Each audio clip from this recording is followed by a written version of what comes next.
The following broadcast is brought to you by the iGolf Sports Network. Golf Talk Live is sponsored by the iGolf Sports Network and Golf Tips Magazine. Here's Andrew to tell you more about our sponsors.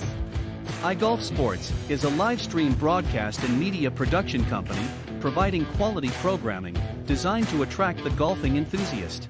And Golf Tips, the game's most in-depth instruction magazine, including reviews on the latest equipment, tips from top teaching professionals, all designed to help you improve from tee to green. Welcome to Golf Talk Live with your host, Ted Odorico. Join Ted each week as he speaks with some of the best in golf. This week's special guest will join us a bit later. But first up is another great discussion on Coach's Corner. So let's introduce tonight's Coach's Corner panel. Welcome back, everybody. I'm really excited to have tonight's featured guest, and I'll introduce him here in just a minute. But just, again, for those of you that are tuning in a little bit later on in the broadcast, don't forget that you can go to our iGolf Sports YouTube channel, and you can subscribe there to see all of the previously aired shows, including tonight's will be there shortly. You can also catch it on Spotify.com, or you can listen to the audio version on Spreaker.com or wherever you listen to podcasts. You can check them out there as well. But thanks for joining tonight. Just finished a great Coach's Corner. And again, a special thanks to John Hughes and Jim Endicott for joining me on the panel discussion tonight here on Golf Talk Live. But let me introduce tonight's guest.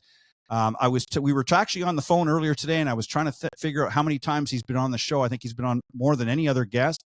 I'm going to introduce him, and then we'll hash that out when he comes on. But my very special guest tonight is Dave Shultz. He is a veteran technologist whose experience includes enlisting in the U.S. Navy, where he worked as an electronics technician for avionics systems on the A-6E and F-18A jets. Following the Navy, he attended Cal Poly San Luis Obispo and studied electronic engineering, where he graduated summa cum laude. He held key roles in manufacturing operations and technology development globally within aviation's oil and gas and energy sectors, beginning at Bentley Nevada Corporation, a world-class company specializing in rotating machinery dynamics. So he's got a great background. But at some point, as an avid golfer and enthusiast, he decided to dedicate his life to and career and family. Like most busy golfers, his handicap suffered without enough time to play golf, and seeing the new flourishing driving ranges options like Top Golf that were fun but uninspiring. This was his aha moment, and he came up with the idea of integrating virtual play in a screen with real play and on real greens. In 2005, he combined his engineering experience with his passion for golf to launch NextLinks. So we're going to talk about that and more, and some other interesting topics as well. So please welcome back to the show my very special guest, CEO of NextLinks, Dave Shultz. Dave, how you doing? Good, Ted. Thanks for having me back on. So always a pleasure. I think, now don't quote me on this, I think the last time you were on, which we were saying was right sort of smack dab in the middle of COVID, so it was around 2020, I believe. Possibly. I think it was before the shutdown, but early in 2020. I think it was like between January and March of 2020, before the real world turned off. Right. But just before, it was not close. Long before. I think you're right, but I think that was either number 6 or number 7. I'm going to go back because it's got my curiosity. And I think it's number 6 or 7, if that would make this number 8. I listened to it like 2 or 3 when we were supposed to do this like a month or 2 ago. Right. I went back and I listened to that episode, and I went, "Oh, holy crud, that was a good episode." A lot of stuff. Yeah, you always, that was always the fun thing, is every time you came on, you always covered a lot of stuff, and you just an interesting individual, and we've become friends through the show over the years.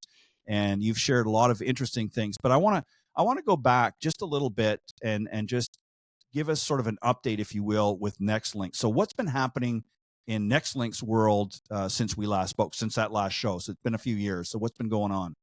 Yeah, I mean, well, with that intro, you set it up really well. So by the way, it's 2015. I know you said 2005, but sorry, yeah, 2015. Yeah, it's all good. So 2015, it was St. Patrick's Day. I was golfing with my son in Carmel, and just saw Top Golf beginning to scale. Right, that's if you go back and look at their growth. Yeah. And I just was like, you know what is going on with golf? It's so small, right? It's Mm-hmm. so small.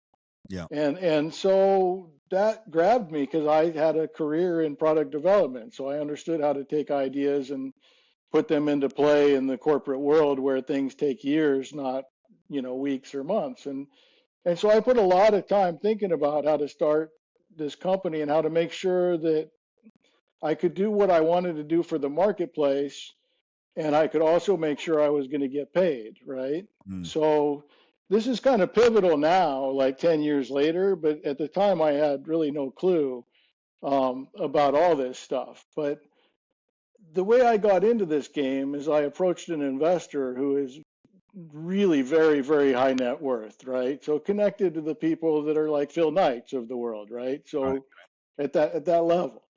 And so after I did all my homework on what was going on in the golf industry and I saw the billionaires involved and all that stuff, I'm like, oh, this is my game. I'm in, right? And so I really put it out there. And so I got a big, everybody knew about me. And it started to create a lot of people trying to figure out what my game was. Right. And I basically said, look, I already applied for my patent. I said, I want to play this thing so big, I got to be comfortable just sharing everything, all my knowledge all the time, right? It's the only way this is going to work. Mm. I said, I've already applied for my patent, and I trust that if I continue to earn the right to be here, right, do the work, that, I'll get myself paid. And what I realized was the people I was talking to thought that was a just absurd, crazy, thing. Like, Right. because they only see patents in one way. They saw it as an instrument to sue some other company. And if that other company is a monopoly and they have unlimited lawyers, right, the patent is sort of a useless object in this golf space, right? So Right. the people I was talking to already knew that. And so what I agreed to was to let a real estate company fire up the exact same time I started my company, right? The Dave Shultz company. And really the only thing in that company was my patent and the work, that I was earning. And so this other real estate game needed my support, and so they kept feeding me, right? So I got 5 years of knowledge and about $6 million and got to know every leader in the industry all over Europe and all over the world and understood the game. And right after our last call, the game began to just sort of take all that work and just run with it and leave me behind and skip out on paying me for the patent. Right. It's as easy as that. It's kind of the way I set it up in a way, if you look at it backwards, right? It's just, I didn't know how big the game was going to get. I didn't know how big that real estate game was getting, right? And I didn't know the people involved, right? So I know all that now, right? My dad clued me in on his deathbed in August of 23, right? So right before the SSG investment in December of 23. And so it was a really pivotal time. And he was dying. And it turns out that my family, right, my sister is involved in this other real estate game in ways that are sort of nefarious. And I didn't know that, but my dad knew that. And so he was dying and he sort of revealed it to me on, his last 2 or 3 days of being alive.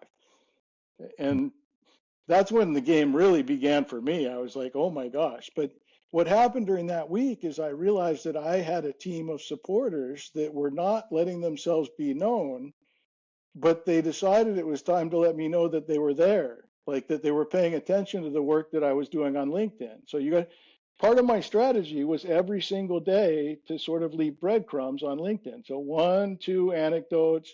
Anybody that's going to engage me, right? I'm going to make sure their face is on my LinkedIn, right? All I'm doing is collecting receipts along the way, right?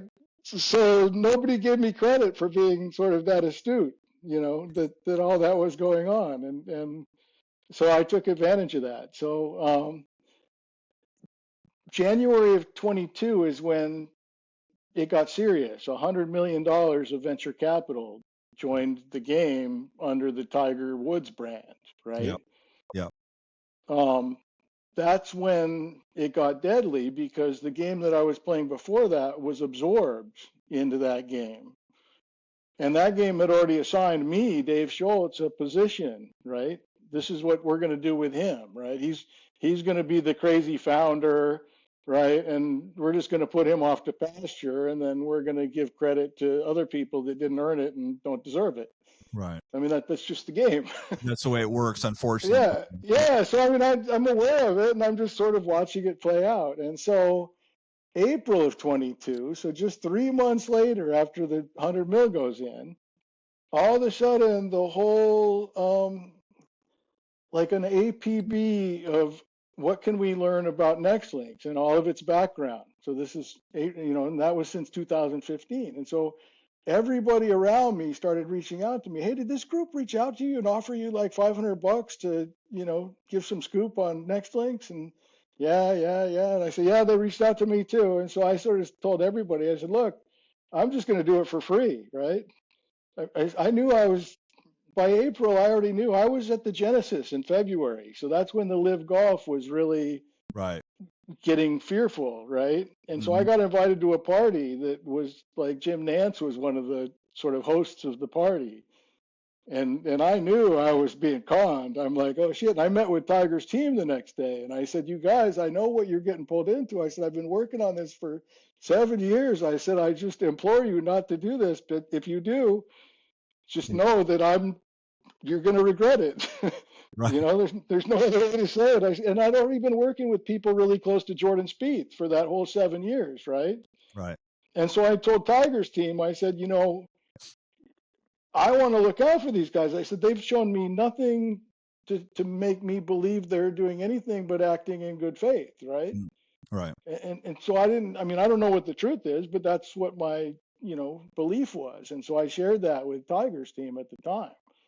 And so I think that's what started the hot war of who's going to control golf in the future. And so, all of that January, that 100 mil was designed to create TGL, which became the competitor to Live Golf. So the thing most people don't know that I know, and I've seen the receipts, right, is that that Fox Dominion lawsuit that Fox settled really fast. Mm-hmm.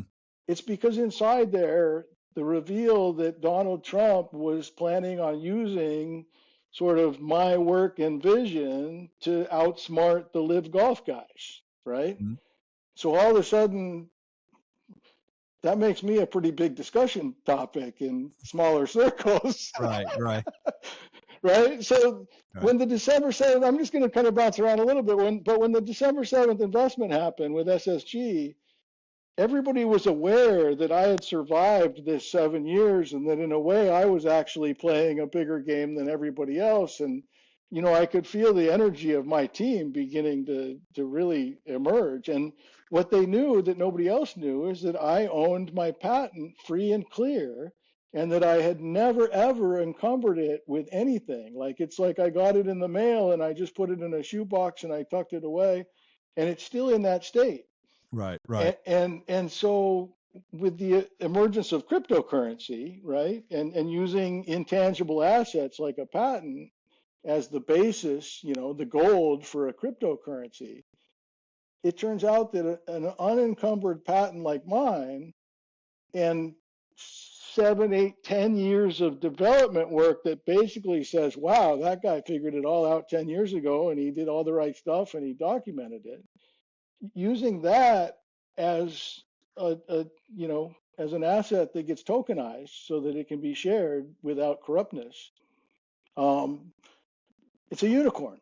And so I learned that when Dan Meacham was involved, right? So remember, I had Brandel Chambly on my board. Right, I remember that. I mean, this thing that was January of 22. So in January of 22 is when Brandel stopped talking to me.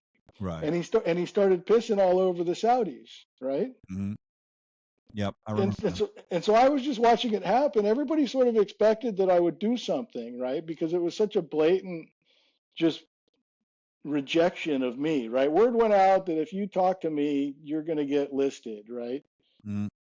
And so don't do it. Just stay away from that guy. And then as the Saudis protected me more, right? Mm-hmm. Oh, well, you just don't worry about him. He's harmless, but do acknowledge him, right? And so then, the Don Rays of the world started, oh, yeah, I know Dave, right? And then as they started to realize that I was actually playing them, now they're scared and they're all in hiding, at this moment. Let me interject just for a second, because I want, just for those that maybe are not that familiar with Live Golf, they came on the scene a few years ago, as you know and I know. Do you think overall, and again, just your thoughts on this, do you think it's been good or bad for the game, and how do you see it affecting the game? How, in your, I mean, we all have our own individual thoughts. Some people are for it, some people are against it.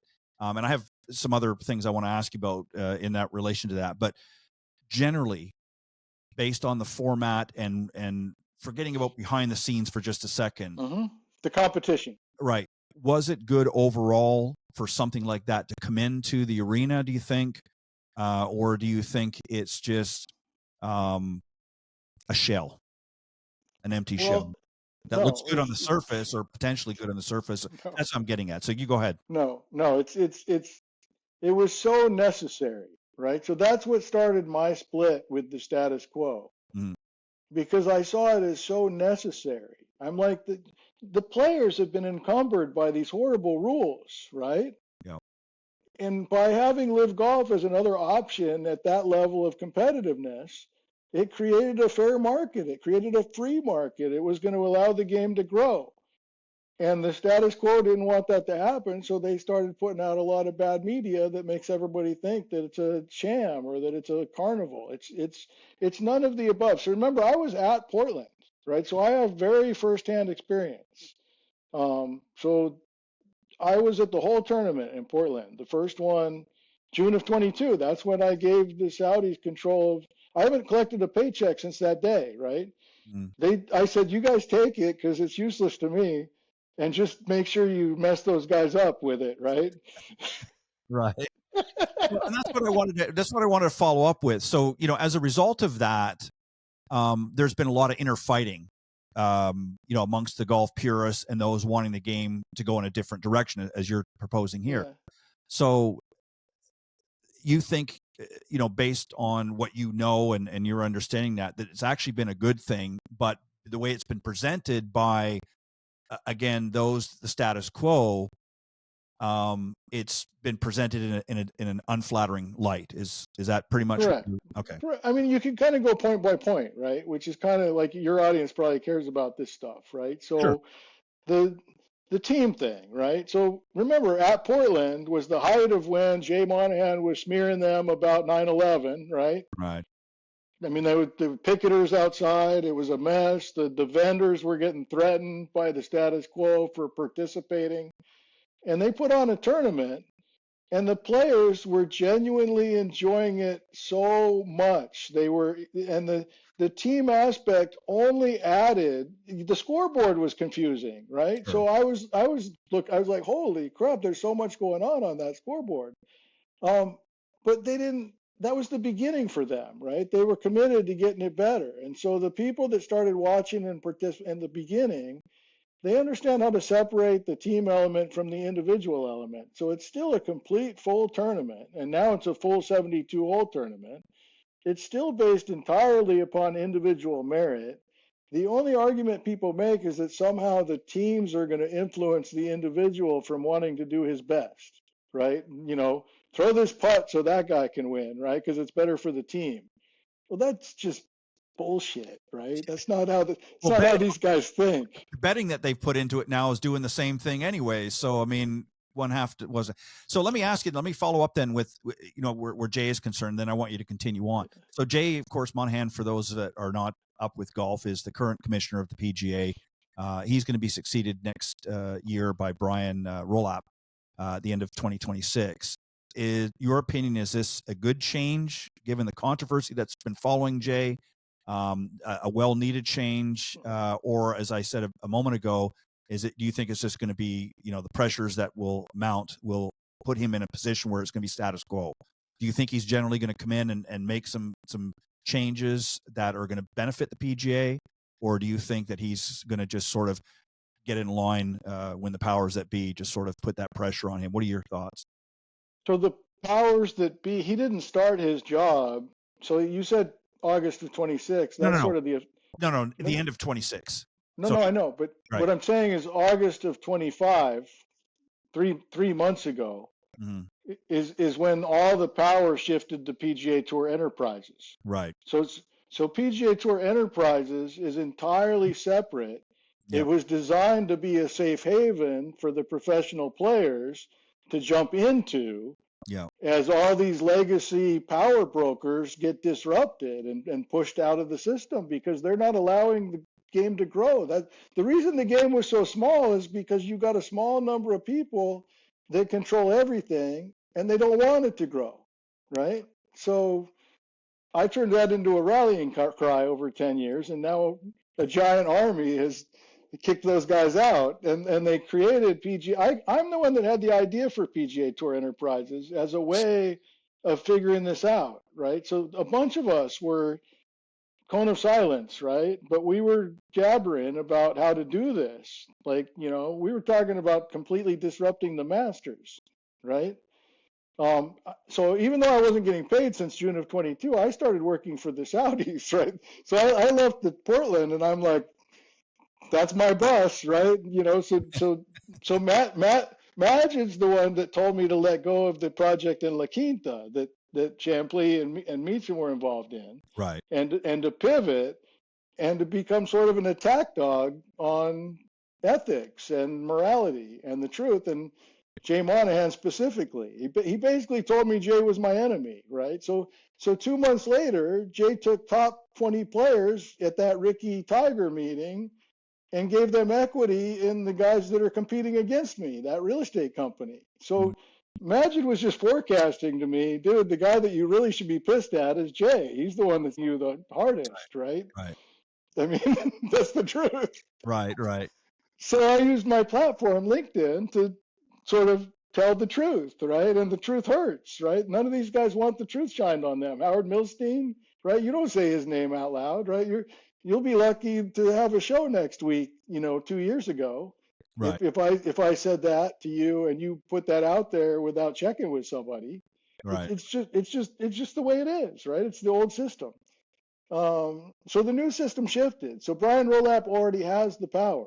So, but he got the power on August 1st. So like 3-4 months ago, he's already made a bunch of changes at the top, and he's trying to establish a new culture of growing the game without politics and without hidden agendas. And from what I can see, he's already hitting it out of the park, right? He's already got a relationship with Scott O'Neill, who leads the Live Golf side.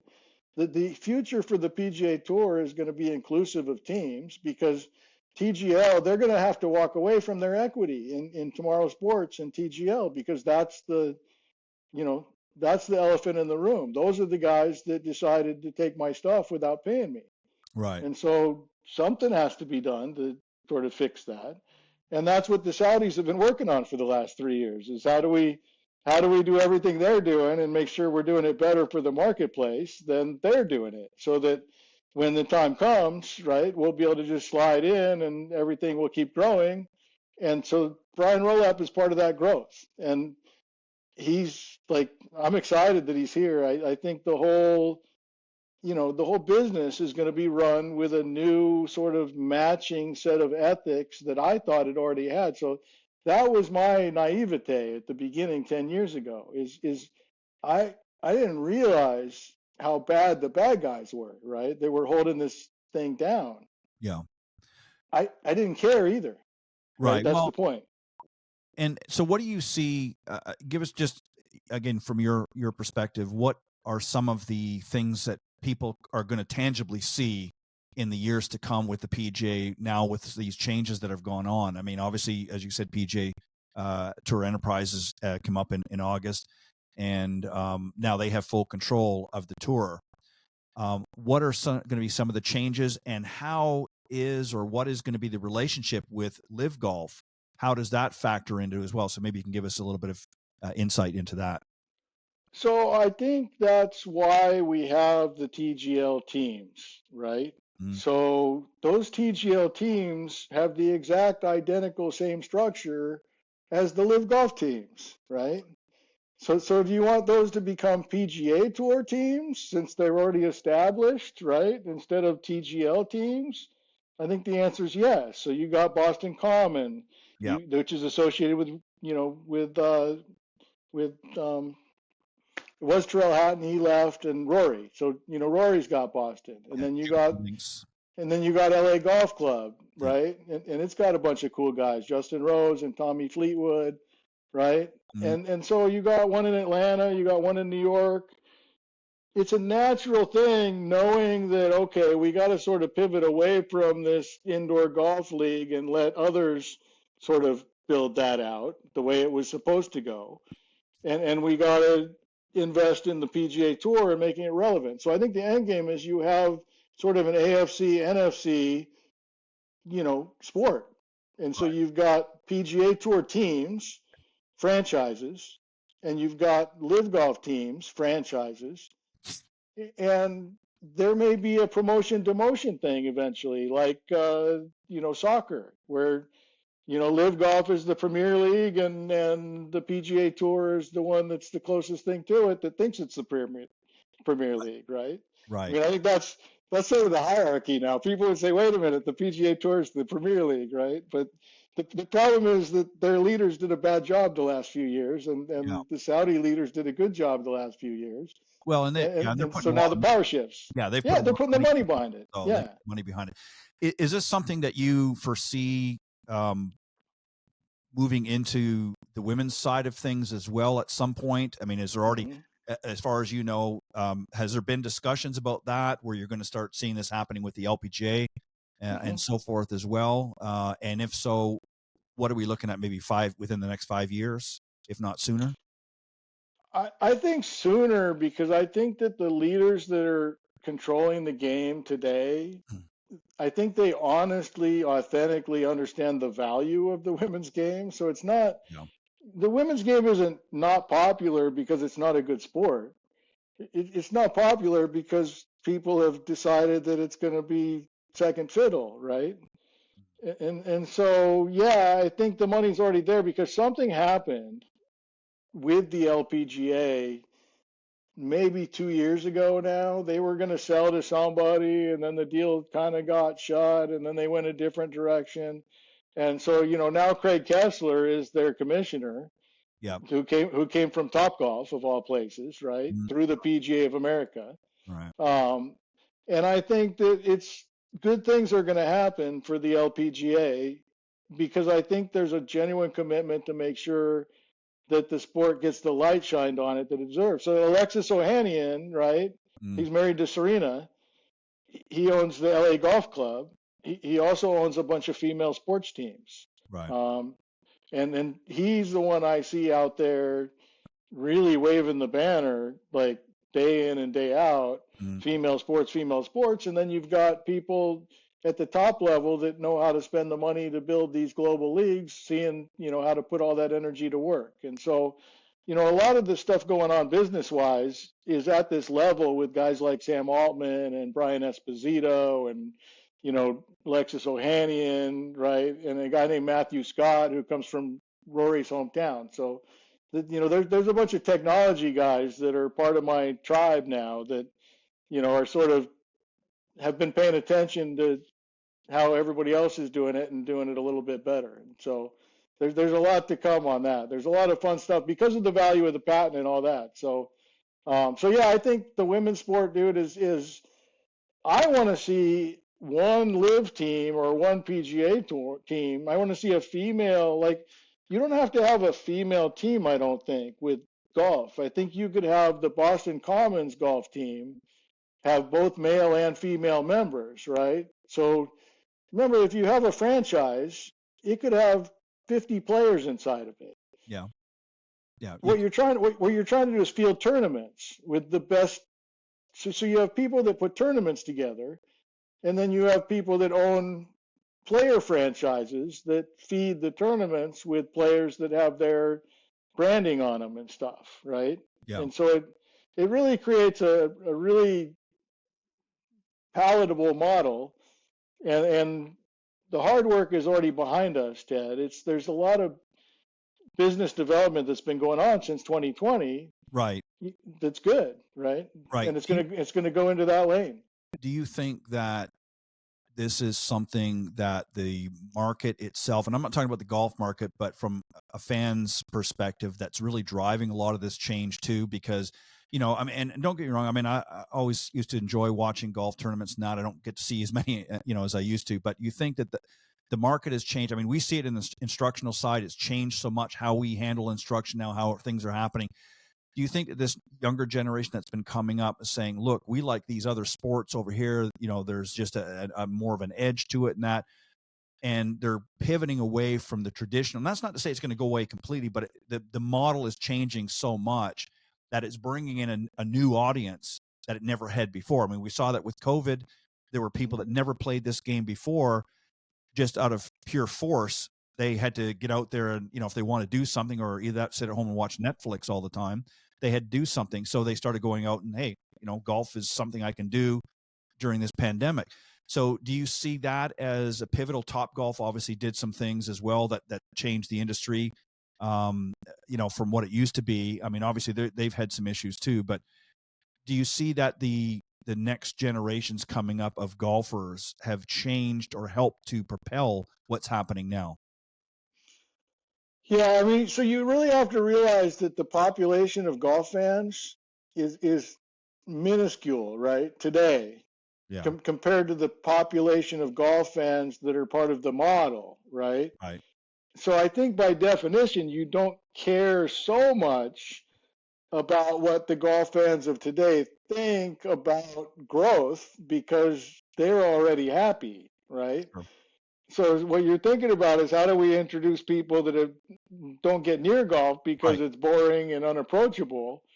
And that's what the golf court is all about. So the golf court is TGL on a size of a tennis court or on the size of a pickleball court. Mm-hmm. And that's now already built into plans that are under development. That's what I realized with that meeting I had in April of 22. That's why I shared that with you. Right. Is the people I interviewed with, they gave me 10 questions like 30 minutes before my interview. It was like, I was like, oh shit, these guys are serious, right? I mean, remember, I just agreed to this thing. So they were serious, and they were good, and they were talking about multi-sport facilities, right? Sports cities. And so I'm heavily involved in sports cities right now, and developing that kind of stuff. And what they were missing was confidence in how to add golf into their already developed multi-sport facilities, because golf had been suppressed for so many years. It was such a mess, and nobody trusts each other. How are you ever going to create unity and growth under these conditions? And the answer is you can't, right? And that was sort of the gist of the interview in April of 22. And I handed them names, receipts, right? I said, you guys want to beat these guys? Here's how you do it, right? I said, here's this guy, here's this guy, here's this guy. Here's my history with them. He's bad, he's bad. Like, and remember, I don't mean bad, Ted, because I know what you mean. Good people do bad things, right? We're competing in a business sense. And it's like Survivor. We're on different tribes, right? We lie to each other, and we dance with each other. But ultimately, we want our own tribe to win, right? Right. And I threw my name in the hat with this Saudi team. So Yasser, His Excellency, right, His Super Excellency, he is the one who reached out to me in 2020. So not long after our last interview, I got a call. So we were doing the Revelry in Mesa, and we essentially built a golf court, right, 80 feet by 20 feet. And we activated the NextLinks technology on top of it. And we had people coming from clubs to spend their nights there and play our NextLinks game on these fixed area putting greens. And it's like, wow, everybody could see the value. And so those guys were associated with Smith & Wesson. And so what they did is, they're the ones that sort of hooked in my story into the status quo. They were selling it, and I was selling it. And so I reached out to the Saudis with my pitch deck and said, hey, I need help. And I shared my cap table with them, right? I did the same thing with Meta World Peace at the same time. And so I got a reply, and so I knew I had their attention, and I was like, oh, that was nice, right? Because I knew I was competing with these other guys who were trying to sell my plan out from under me. I mean, it was kind of a well-known thing going on. It was right like 6 months after we spoke. Hmm. And so ultimately they chapter 7'd it. So that was the same time Chambly. I took Chambly out there and I gave him a tour. Right, Dan Meacham was there. This guy named Pete Walsh, who was the CIO for the Cowboys. They were all sent to me from this real estate company to learn from me and then push me aside.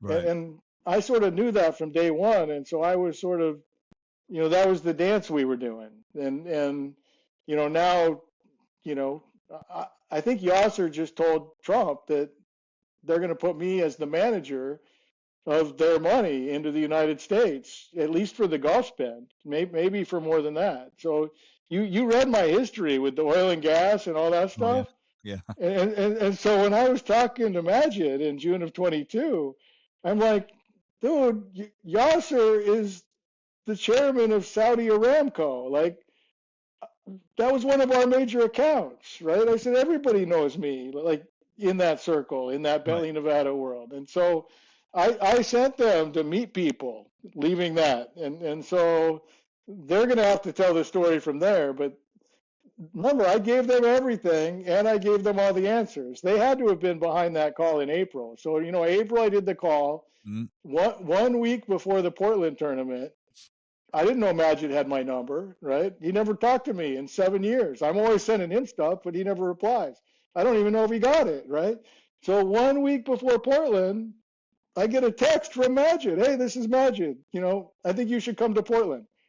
And I was like, okay, where do I stay? No answer. How do I get there? No answer. And I'm like, all right. So I bought a ticket and I flew up there near the site. And then I texted him when I got there. I said, I'm here. And then he hooked me up with VIP passes, and that's when I met Bryson DeChambeau's parents there before his dad passed away, and we spent like an hour talking to each other. I mean, it was a really special event, and I could tell, Greg Norman was there, right, and he's a big part of my story, right? So, that's all. It was a big event, and I knew the way Majid set it up that he was in trouble. So he didn't. I wasn't pitching to him when he invited me. He said, I might need your help, and what he realized was that Trump had set this trap using my work and vision to sort of kill his baby, Live Golf, and he was trying to figure out what to do about it. And so I told him, look, I wouldn't even worry about those guys. I would just start over. I said, here's my patent. Here's my recipe. I said, I did all that in 6 years, but you could get up to where they're at right now in 6 months if you start. I said, all they want to do is fight with you. I said, put money and do the work. I said, then we'll get places, right? So I think they have this golf court, right? Because that's where it was. We were at the point where we had shaped this pickleball-sized golf court. And that's when everybody went, oh shit, this thing has global potential. It has massive scalability. That's when you started seeing money going into paddle and pickleball, almost in preparation for, the golf thing. You see a lot of money going into simulators, but the simulator market, the product itself isn't attractive enough to a non-golfer to ever be approachable that way. You have to have options that are easier than what you get with a simulator. Right. And sort of the golf court provides that, right? So that's where we're at right now is the Saudis have been developing something for 3 years, and they're about to reveal what they've been developing. And I think they're planning on putting the brand NextLinks on top of it. So remember, I gave them the brand in June of 22.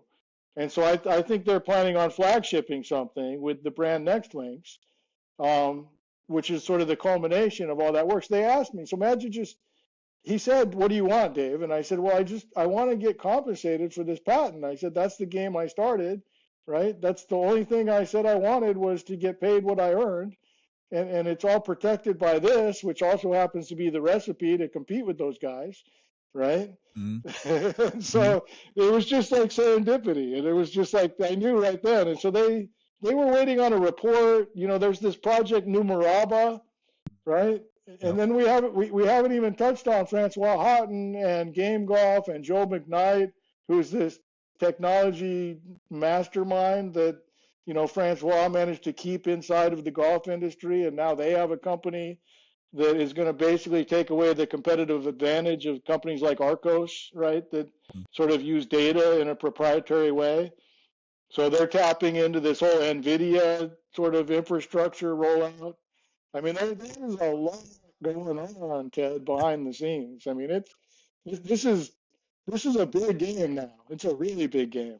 We might have to have a second section to this podcast, a little bit in the new year to as things unfold and progress, and that, there's so much. I mean, so much has happened since, we, as you said, since we spoke last time, and obviously, there was a lot of pivoting back and forth, and I hate to use the backstabbing, but I guess is the best way to do it. And I think ultimately it's going to be better for the game in the long run, but you have to sometimes shovel a little bit of manure, in order to get to, get to the good stuff underneath.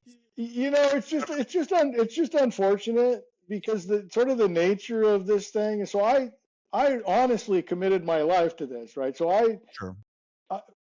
I never quite closed on that, but my buddy from Voight Commercial, he didn't want to let me have this intro with this other guy, right? I had to fight him for that. And then somebody got to him, right? Mm. And he's like, you really want to meet this guy? I'll introduce you. And I promised him a $3 million commission. And that was the beginning, right? He and I are the OGs. He's the one that started the real estate company, right? And he's one of my best friends for life, right? And then he enlisted my family. And then I think Eric Trump got involved, right? Because Eric Trump was on my tail from day one. So between 2015 and 2017, I was doing business development with close associates of Eric Trump and with people very ingrained in the Russian marketplace, right? So that's where Peter McAvoy sort of helped me. And remember, I worked for General Electric, which was a global company. We did business inside Russia. There was no Russiagate, right? This was pre all this stuff. And I just looked at who's doing business with who, and if my company, General Electric, is doing business in that country, then it must be okay, right? So I was sharing drawings, I was sharing ideas, right? And so knowing that those guys are all involved in this real estate company now helps me understand why the game got so big, right? And why the spotlight got on me all of a sudden. Right, exactly. Right? Because I'm not supposed to be here, right? The only reason I'm here is because I have a team that protected me. Right. And they're still here, and they're pretty powerful now. So, but it's just, we all have a mantra, Ted. So the reason this works and the reason it will continue to work is the core people that are involved in this effort, they want to grow the game, right? So the reason this company that Francois and Joe put together is so game changing is because it never would have been allowed 2 years ago, right? Right. But now it's funded, and now there's massive people involved in it, right? Mm-hmm. So this thing is just growing and growing and growing. So anyway. Yeah, it's a lot to unpack. Let me tell you. I mean, dude, so remember, I've lived it for 10.5 years now. So every single day, and I knew that I might lose my life, right? Because I knew this was a big game. Yeah. That's why I brought that up, because those were scary times, right? Because my wife would divorce me if I did business in that world, and that's part of why everybody has assumed that I was going to have a tragic ending, is because I'm so vocally, an opponent of him, right? Mm. Not politically, because his son's trying to kill me in business, right? Before he was president. It has nothing to do with politics for me. It's just business, right? Right, exactly. I hear you. But everybody paints it with that lens, and I'm like, you guys don't understand. I'm competing with these guys, right? Mm-hmm. So that's been the diciest dynamic, is to acknowledge that Trump is involved in stealing my work and vision, right? Which is clearly documented now with the Fox thing, and it's been acknowledged several ways to me. So I now have put it as, fact, right? So with all that sort of coming together, people are beginning to understand that I have a game and why a team would assemble behind me. But when I was saying that stuff 2 or 3 years ago out loud, that's what was being used against me, right? That was being redirected to sort of make me sound crazy, right? So because nobody knew that, even me, Right. because my dad hadn't told me yet, right? So I was blissfully unaware that I was being shadowed at that level. Well, it's going to be interesting to see what happens, in 2026 and beyond. And I know we're going to be keeping a much, different eye on things, if you will, than what it has in the past. And, there's been, obviously, as I pointed out earlier, there was a lot of pushback originally with Live Golf and that. And, but I think you're right. I think the game has to grow. You can't just keep going down the same path all the time. You've got new people coming in. It's just like every other business. You have to be able to be willing to pivot and be able to move in a different direction as the the people that are paying the bills decide that, hey, we want something different, we want something new, this is boring to us, whatever.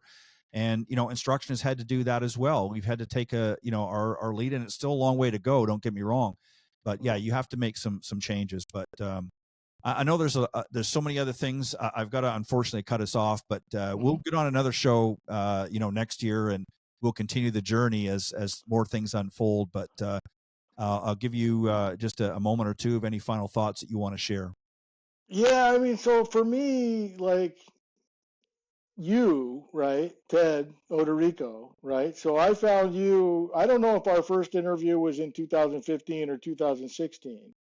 But it was right in that time frame. Yeah, it was fairly early. Yeah, it was fairly early. And tonight we talked like broad range, but for most of those shows, we were talking about the product development process that I was going through, that I thought in good faith was going to be adopted and I would get paid. Remember, I was unaware during all that time.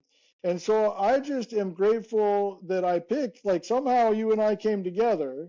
And I told you when we were talking earlier that what attracted me to you was you had this live radio only broadcast, right, that was just live and it was unedited. So it's almost like a live stream that you captured at moments of time that, looking backwards, are really pretty pivotal. So the moment we hung up last time, like literally 30 seconds after we hung up, my phone rang. And it was a guy named Gino Pini who runs a company called China California Golf. Mm-hmm. And he had just listened to us talk and he wanted to meet me. And that was right before I got in front of sort of the Schwab people and so that was at a really cool time. Right. And it was the minute we hung up, it was probably, I was at my lowest low, like internally, during our last call. So that's when I went back and listened to it, and I was like, oh, you don't realize when you're under pressure, if you're just trying to help, if you're just trying to serve people don't notice if you're sweating or if you're stressed, right? Right. That's something you create inside yourself. And so I've learned that when I had that occasionally, and then I realized that people didn't pick up on it, then I stopped fearing it, and then ultimately it went away for the most part, right? And so that's kind of a fun place for me to have gotten to, as a human being over these years. So this journey has been really, really good to me, and having your record. Remember, the status quo decided to erase everything from 2015 to 2020. They were using AI to do it. Mm-hmm. I mean, there was a full plan to just make it disappear. And I'm like, screw that. Like, that's my life, right? You can't do that to me. Right. So I've been fighting against that for a long time, and it feels good to be through the touchdown and knowing that I helped the Saudis get this control that they wanted so desperately, and that they have been in good faith for a long time, and they were just dealing with stuff that nobody should have to deal with, and I helped them win over the last 3 years, and now they're paying me back by helping me get a job, which is all I ever really wanted. Nobody would give me one, right? Right. Nobody would give me the time of day after 3 years ago. Right. And, it again, as we've talked about many times, things come full circle, things happen for a reason. And it's always been interesting to to listen to your journey and be a part of it and that. And I'm excited for you, obviously, because, this is something, as you've indicated several times, not just tonight, but in past episodes, where you've put a lot of heart and soul into this NextLinks project. Yep. And, it's had its ups and downs and its pitfalls and whatever along the way, but it was something that you were very passionate about. And your real focus was always, that came across to me, was you really wanted to truly grow the game. A lot of people talk about growing the game, but you really wanted to do something to grow the game. And I think we're going to see the fruits of all that hard work and that, and hopefully you will see the fruits directly, because you're the one that's behind it. But hopefully we will see that as time goes on. But so I just want to, we'll cut off now, but what you just said reminded me of Peter McAvoy again, right? I said his name earlier, but I can't state how important he was to my journey, because he was the British amateur at the same time Fred Ridley was the U.S. amateur in the late 70s, right? So he was my first guy. So he spent hours with me driving all around London. He's the one that got my idea pitched in the Houses of Parliament, right? We lost him this year. He died of cancer, I think. So he told me, I asked him, I said, Peter, this doesn't seem that hard. I said, why isn't it working? He said, because the people in charge don't want it to grow. He said, you want to fix this, get to know them, protect yourself with your intellectual property, and get yourself into the market first. And that's exactly what I did in Mesa, Arizona. And that's why they put locks on the door and tried to beat me with more nefarious ways. And I've just been fighting against that. And, karma sucks. That's right. I hear you. Exactly. All right. Well, listen, Dave, I want to thank you very much for coming on. I just got to wrap up here real quick. I want to take this opportunity again to thank the guys earlier on the Coaches Corner panel, John Hughes and Jim Endicott. Thanks, guys, for always bringing your best. And, of course, a very special thank you to my good friend and special guest, Dave Shultz, the CEO of NextLinks. And we're going to see what's coming up next in the years to come. But always a pleasure. Don't forget, if you go to iGolf Sports YouTube channel, the show will be up there this weekend in its entirety, so you want to check it out. And you can also check out all of the previous shows as well. And don't forget to subscribe to the channel. You can also catch us on Spotify and also Spreaker.com if you're interested in listening to the audio version. But on that note, thank you, everybody. Have a great weekend. God bless, and I'll see you next time right here on Golf Talk Live. Thanks for joining us. We hope you enjoyed this week's broadcast of Golf Talk Live. We'd like to thank this week's Coaches Corner panel, and a special thank you to tonight's guest. Remember to join Ted every Thursday from 6 to 8 p.m. Central on Golf Talk Live.